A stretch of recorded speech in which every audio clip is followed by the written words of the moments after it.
Hello everyone, and welcome to the last video in this trade journal tutorial series. In this video, we're going to be focusing on the Crypto 52 challenge tab, and the reason I saved this for the end is because the other tabs are all kind of modular. They all are in a way independent from each other, but in the end they tie into a greater purpose, such as the chart tab where you can kind of see your larger trends, and they all kind of work together.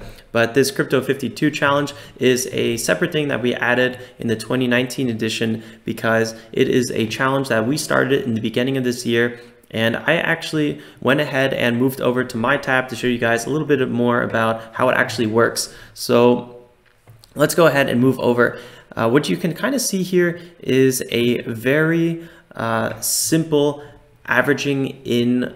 So every week, what we do is we buy a little bit of Bitcoin, Ethereum, Litecoin, or whatever we want. Really, the Crypto 52 challenge is every week you set a small amount of money aside, whatever that might be, and you buy on that specific day, no matter what the price is. It's one of the, I would say, simplest and oldest, and actually sometimes the most effective investing strategies in the world. And it's something anybody could do if it's with stocks or crypto or whatever it is. The key is it's a long-term horizon. So that's why we call it Crypto 52 challenge, because it goes over 52 weeks, so the whole entire year.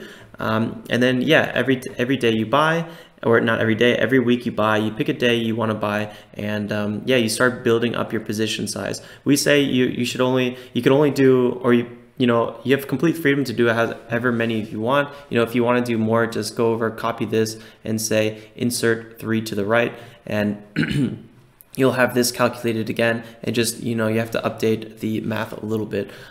It's very simple, and here is exactly how ours has been going. So we started this in the beginning of the year on the 8th, and then every Tuesday we buy again, and you can see we buy exactly 100 of Bitcoin, 100 of Ethereum, and 100 of Litecoin, and we are up pretty nicely. We'll probably be down again in a few months, but then ideally we believe in these coins, for example, and we hope that in the long term we'll have a nice little nest egg. So that's kind of the goal with this. It's a fun thing that anyone can take part in. If you are interested in learning more about the Crypto 52 challenge, just go over here and you'll get a link, and then you're going to go over to our website where we talk a little bit more about the challenge, and you guys can learn how to get involved a little bit if you want to. Yeah, so that's over here. There's a little video also talking about it right here to the left. I guess it's just loading a little bit long. Right now, my Wi-Fi is just horrible. So yeah, that's really everything there is to talk about. It is one really cool thing is you kind of see how much you have invested into this portfolio over time. You also see how your current value is and then your change, and you get all that information across all the different coins.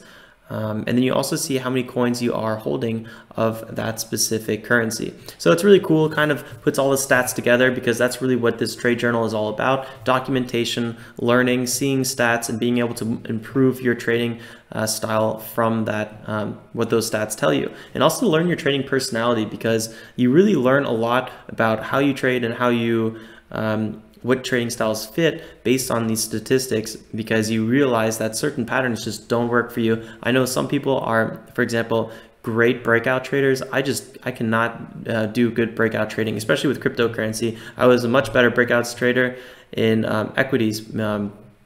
Just the way the whole platform works, and there's no maker or taker fees, so it's just the style of trading morphs a lot. So something to maybe even think about is maybe make a tradejournal.co spreadsheet for cryptocurrency, and then a whole different one for stocks and maybe commodities and other things you're trading, because there really is a different strategy for each and every one of those. And the more you segment and kind of differentiate from those things, the more you'll be able to improve each one individually, and then you as a whole as a trader.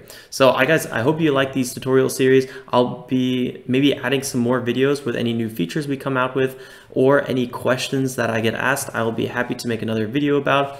I hope you enjoyed the fact that these are kind of unedited videos, kind of quick. I'm just slammed with work and I just don't have any time for editing videos, but I wanted to get these out regardless. And yeah, I hope you guys have enjoyed. I will see you guys in a future video. Ciao, ciao.